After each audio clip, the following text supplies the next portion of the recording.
이걸 맥스로 놔야지만 연비가 잘 나온다 이렇게 알고 계시는데 절대 아닙니다. 회생제동 저는 놓고 가고 있습니다. 자, 99.9 100. 이 연비 어떻게 해야 나오는지 궁금하지 않으세요? 고유가 시대 연비를 높일 수 있는 법, 이번 필랑트 연비 챌린지 영상에서 모두 다 공개하겠습니다.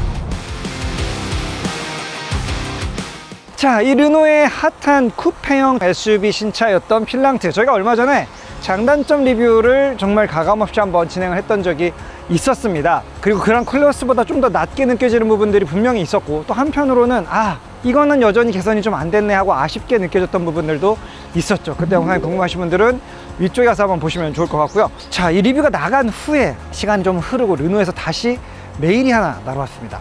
이 자동차 채널들을 대상으로 1.5 하이브리드 엔진을 가지고 있는 그랑콜레오스나 필랑트를 가지고 가장 좋은 연비를 뽑는 연비 챌린지를 해보고 싶다는 거였는데요. 이 운전 부심들이 있는 분들이라면은 이게 그냥 넘어갈 수가 없는 너무 매력적인 초대장이었습니다. 게다가 또 저는 레이스도 하지만 또 이 수년 동안 연비대에 나가서 또 연비 왕을 하기도 했었던 에코 운전, 하이퍼 마일링 이런 부분들에도 관심이 많은 드라이버거든요. 그래서 이 연비 챌린지 묵과할 수가 없었습니다. 다시 필랑트를 가져와 봤습니다. 자, 이번 시간에는 이 필랑트 이 덩치에 연비를 얼마까지 뽑아낼 수 있을지 도전을 해보도록 하겠고요. 그리고 여러분도 어떻게 운전하면 똑같은 차를 가지고도 더 좋은 연비를 뽑아낼 수 있는지, 그리고 하이브리드가 되면서 또 새롭게 연비 운전 팁으로 알려드릴 비법들을 모두 다 공개할 테니까 영상 끝까지 따라와 주시면 감사하겠습니다. 자, 그럼 본격적으로 도전을 시작하기 전에 돈 안 들이고 연비를 올릴 수 있는 방법부터 알려드리도록 하죠. 40, 37, 38, 40. 네 바퀴가 지금 대각선으로 다 균형이 안 맞습니다. 맞춰야겠죠? 필랑트 같은 경우에는 운전석 도어를 열게 되면 이쪽에 공기압이 나와 있는데 2.3바 PSI로는 33 PSI가 19인치, 20인치 규격 모두 다 동일하게 해당이 됩니다. 실제로 연비를 그래도 조금 더 잘 뽑고 싶다 한다면 그 33 PSI보다는 조금 더 공기압을 넣으셔도 괜찮습니다. 하지만 너무 많이 넣게 되면 문제가 될 수가 있죠. 그래서 타이어 제조사들은 타이어 측면에다가 그 타이어가 최대한으로 넣을 수 있는 공기압을 표시해 줍니다. 바로 맥스 프레셔 50 PSI. 그러니까 바꿔 말하면 필랑트 기준으로 33 PSI부터 50 PSI 사이의 공기압을 선택할 수 있다는 얘기인데요. 제가 좀 타이어 공기압을 조정하고 얼마나 맞췄는지 바로 알려드릴게요.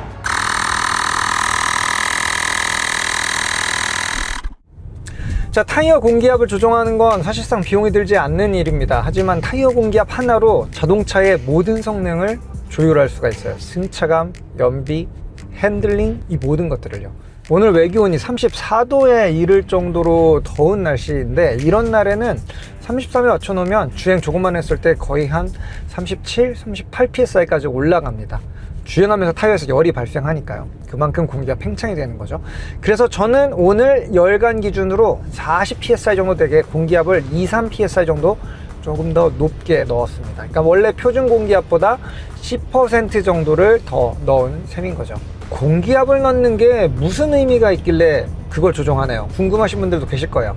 두 개의 축구공을 여러분이 똑같이 차본다고 생각해 볼게요. 한쪽은 공기가 완전히 빠져 있는 축구공이고요, 한쪽은 공기가 아주 팽팽하게 동글동글하게 들어가 있는 축구공입니다. 어느 쪽이 멀리 굴러갈까요? 당연히 바람이 빠져 있는 공은 찼을 때 반발력도 없고 땅에서 구를 때에도 저항이 심하기 때문에 얼마 굴러가지 않고 공이 멈춰버릴 거예요. 하지만 팽팽한 공은 다르죠. 훨씬 구슬이 굴러가는 것처럼 또로로 굴러가게 되고요, 약간의 내리막만 있어도 공이 가만히 있지 않고 막 내려갈 겁니다.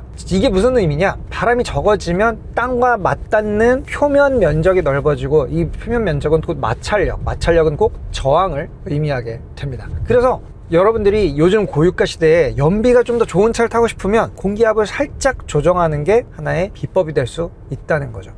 공기압을 올리면 연비가 좋아지고 승차감은 살짝 손해를 보지만 또 이득을 보는 게 하나 있습니다. 바로 핸들링, 차의 코너링 성능이죠. 자, 지금처럼 이런 와인딩 코너 구간에 들어왔을 때 운전대를 꺾었을 때 앞머리가 돌아가는 이 반응성들이 훨씬 예민하고 빨라집니다. 왜냐면 타이어가 탱탱하니까 고무라는 물질은 원래 물렁물렁 하잖아요. 그 물렁물렁함이 많이 물렁물렁할수록 뭔가 우리가 입력을 주었을 때 그게 출력값으로 전달되는 차이를 만들기 마련인데요. 공기압이 조금 늘어나게 되면 이 스티어링의 반응성, 초기 회두성 이런 부분들이 훨씬 더 날카롭게 변하게 됩니다. 그리고 이렇게 이런 재미있는 길에서 필랑트를 타보니까 이 얘기를 안 할 수가 없죠. 우리가 보통 하이브리드 차량으로 나오는 모델들은 사실 정말 그 연비, 얌전히 타는 주행, 거기에 모든 포커스가 맞춰져 있습니다. 하체 세팅도 그냥 물렁물렁한 세팅. 토요타 하이브리드들도 많이 그렇고 국산의 하이브리드 SUV들도 비슷한 성향들이 좀 있습니다. 그런데 이 차는 르노고, 르노는 프랑스 유러피언 혈통을 가지고 있습니다. 구불구불한 길이 많고 좁은 길이 많지만 거기를 빠르고 정확하게 운전해서 가는 운전자들이 많은 시장입니다. 그래서 이런 어떤 유러피언 투어링 감각, 차의 어떤 조종성을 명확하게 살려주는 어떤 그런 운행 감각들을 잘 살리는 하체 감각을 갖고 있어요. 필랑트가 하이브리드이지만 내가 이 연비를 위해서 그 어떤 내 운전의 즐거움이나 내 주행 페이스를 포기해야 되는 그런 감각이 아니라 빠르게 달릴 때에도, 그리고 이런 코너 구간이 많은 곳을 달릴 때에도 안정적으로 차를 컨트롤할 수 있는 이러한 느낌들. 상대적으로 또 그랑 콜레오스랑 비교해서도 이 쿠페형인 필랑트가 확실히 좀 더 잘 해주고 있는 부분입니다.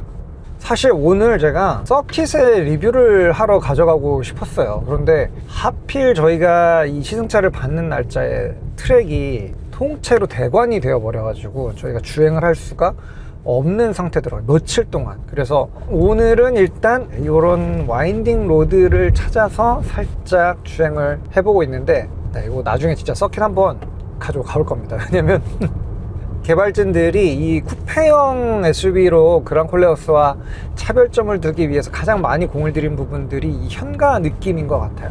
그래서 하이브리드 SUV 중에서는 어떻게 보면은 앞바퀴 굴림 베이스의 이 하이브리드 SUV 중에서는 거의 운전 재미로는 거의 최상위급에 들어갈 수 있는 자질이 있다고 보여집니다. 자, 여러분들 연비를 높일 수 있는 팁. 첫 번째는 방금 말씀드린 가장 중요한 타이어입니다. 타이어의 공기압, 타이어 관리 부분이었고요. 자, 두 번째, 하이브리드 차량에서 나오는 세팅법입니다. 이 르노의 연비 챌린지 지금 다른 자동차 채널에서도 이미 막 시도하시면서 연비를 막 올려주고 있거든요. 꽤 많은 채널들이 아직도 이걸 잘 모르고 계시더라고요. 리젠 단계, 회생 제동량을 어디다 놓고 타야지 연비가 잘 나오는가, 이걸 맥스로 놔야지만 회생제동, 즉 충전을 잘 해서 주행거리를 멀리 갈 수 있다, 연비가 잘 나온다, 이렇게 알고 계시는데 절대 아닙니다. 회생제동, 저는 제일 낮은 1단계로 놓고 타고 있습니다.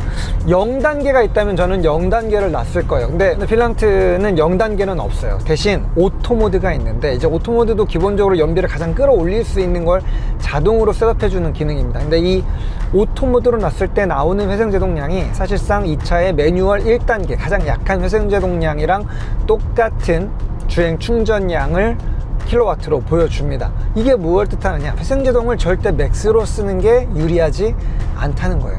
왜냐하면 회생제동 단계가 높으면 적게 충전할 걸 많이 충전한다고 생각하는데 그게 아닙니다. 그냥 단시간에 많이 충전하는 겁니다. 충전하는 양은 똑같은데 이걸 오랜 시간 동안 천천히 감속하면서 충전하느냐, 단시간에 더 많이 충전하느냐의 이 차이입니다. 그렇다면 똑같은데 왜 그럼 3단계를 쓰면 안 돼요? 라고 물어보실 수도 있죠. 근데 여기에서 3단계를 쓰게 되면 가장 큰 문제점이 하나 나옵니다.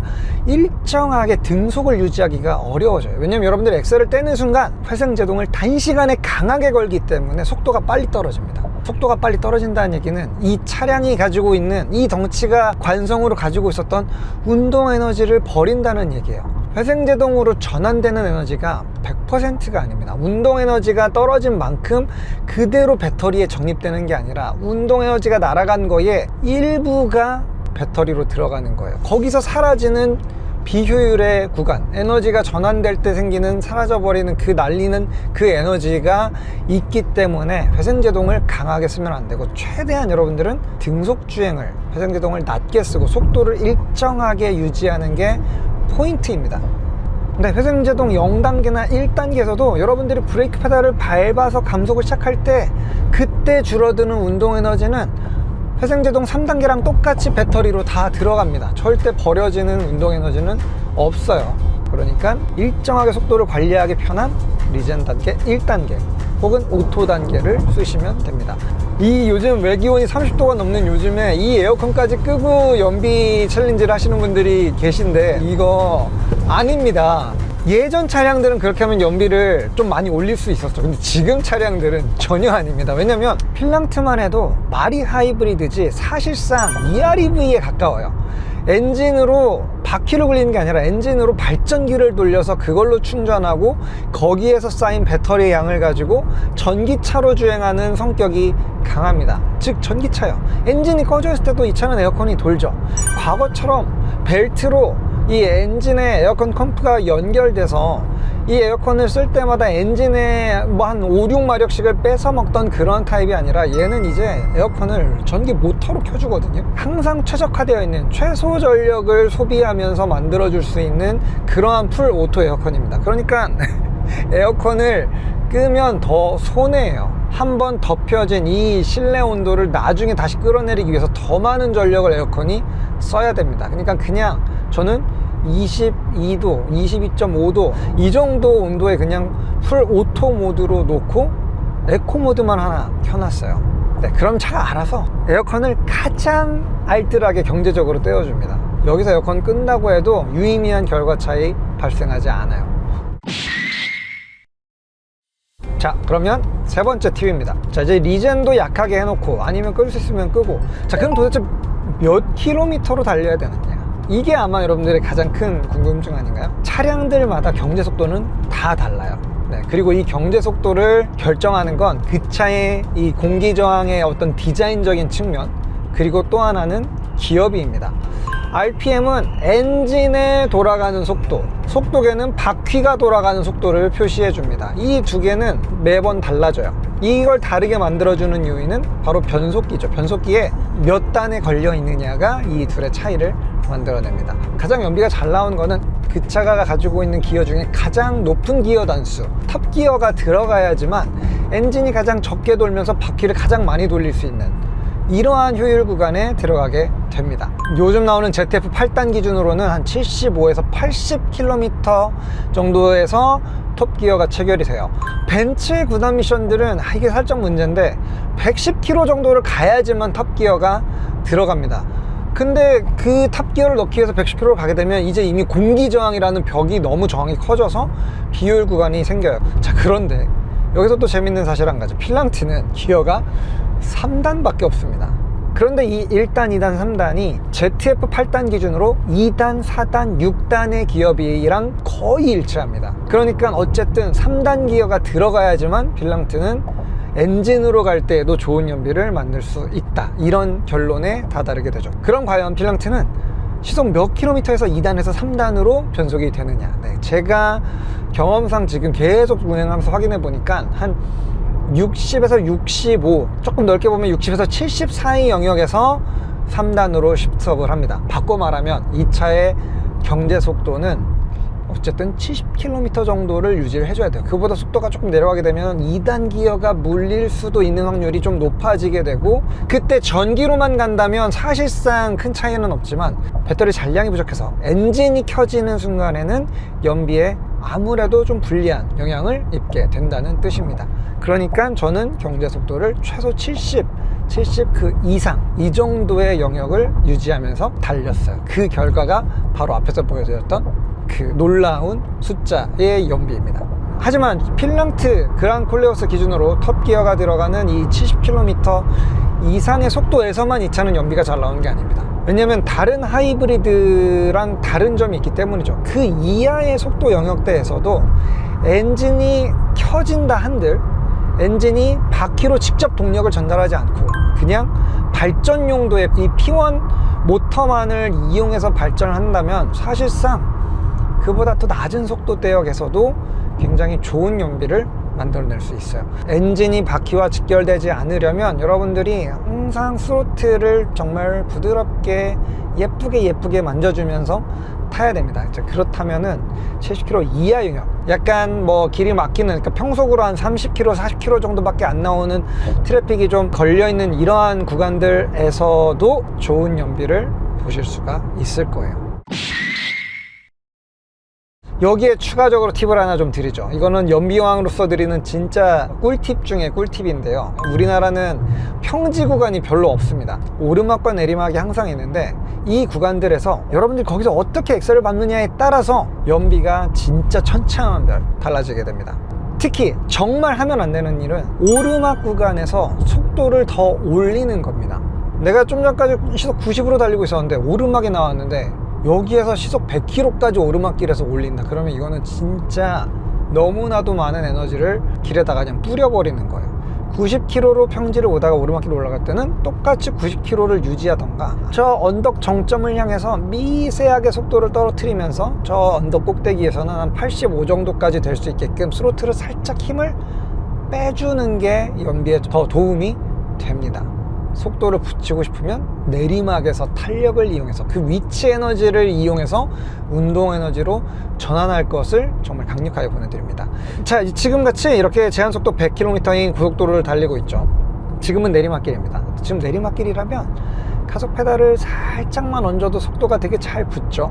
그래서 시속 100km보다 조금 더 높은 속도로 올라갈 때에도 거의 공짜로 가속을 할 수가 있습니다. 이런 구간들을 이용해서 차의 페이스를 올려주는 거죠. 그럼 이제 오늘의 마지막 팁을 좀 드려보도록 할게요. 앞에 차에 무리해서 따라붙을 필요가 없이 여러분들만의 스스로의 페이스를 찾는 게 중요합니다. 앞차 거리가 멀어져 있다고 급가속해서 붙었다가 다시 브레이크를 밟아서 앞차 속도에 맞추는 이러한 부분들, 불필요하게 속도의 어떤 그래프를 올리거나 내리거나 하는 이런 부분들 없이 70이면 70, 80이면 80, 최대한 일정한 속도를 탑기어에 걸고 운전하는 게 중요합니다. 근데 그 일정한 페이스를 유지하기 위해서는 앞쪽에 있는 교통 흐름들을 멀리 내다볼 수 있어야 돼요. 저 앞에 차들이 브레이크 밟고 있는 게 보인다 그러면 굳이 지금 내가 엑셀을 밟아서 가속할 필요가 전혀 없죠. 그냥 엑셀을 떼고 부드럽게 타력 주행을 이용해서 속도를 천천히 떨어뜨리다가 그 차들의 무리들이 가까워서 밀릴 때 그때 브레이크를 밟아서 회생제동을 써주는 게 좋습니다. 그래서 100m, 200m 앞쪽을 내다보고 여유있게 앞쪽의 트래픽들을 관람하면서 그 간격들을 부드럽게 맞춰라. 네, 그리고 이제 저는 지금 연비 챌린지에 정말 최악인 조건을 하나 만들어 놨는데 카메라를 차 밖에다가 돌출 형태로 걸어놨어요. 공기 저항을 유발할 수 있는 외부 부착물, 네, 이것도 연비를 생각하신다면 다 걷어내십시오. 루프 캐리어, 사실 뭐 로망 때문에 붙이신 분들 많지만 막상 붙여놓으면 또 잘 안 쓰게 되는 분들 계시잖아요. 과감하게 내려놓으십시오. 문콕 방지용으로 막 스펀지 두께 이만하게 문 끝에 붙여놓고 다니는 거, 공기 역학 공학자들이 만들어 놓은 그 매끄러운 표면 디자인을 진짜 몇 천 원으로 망쳐버리는 그러한 지름길입니다.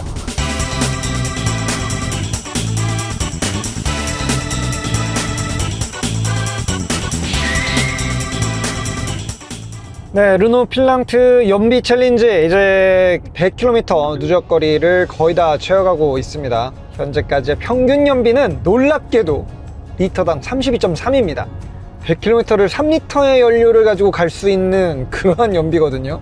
자, 99.9 100. 요즘 자동차 제조 기술 정말 놀랍습니다. 앞서 알려드린 저희의 연비형이 되는 비법, 특히 이 하이브리드 3단 기어 특성에 맞는 경제 속도와 스로틀 컨트롤을 하면 진짜 이렇게 말도 안 되는 리터당 32.3km를 기록을 합니다. 네, 오늘 필랑트와 함께 했습니다. 정말 놀라운 연비를 기록했는데요. 확실히 쿠페용으로 떨어지는 이 매끄러운 바디라인이 한몫했고, 또 양산차에서는 흔하지 않은 가변 터보 지오메트리. 911 터보 정도 되는 차량들이 효율을 끌어올리기 위해 썼었던 그 터보가 들어가 있는 필랑트였기 때문에 뭔가 이 저속에서의 효율과 고속에서의 퍼포먼스를 다 채울 수 있는 그런 파워트레인이 아니었나 생각이 듭니다. 오늘 저희가 알려드린 연비왕 비법들 하나하나 여러분들 일상 속에서 적용해 보시고 여러분들 차의 연비는 또 얼마까지 올라갔는지 댓글로 많이 남겨주시면 감사하겠습니다. 저희는 다음에 더 유익한 영상으로 찾아오도록 하겠습니다. 안녕. 와인딩 코스에서의 느낌으로는 정말 괜찮거든요. 우와, 좀 더 감각이 선명하다고 할까요? 다른 필랑트만의 약간 좀 특성처럼 보입니다.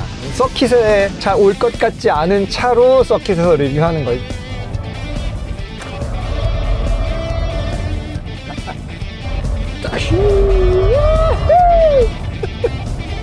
이 필랑트가 오늘 이런 모습들이 인상적이에요.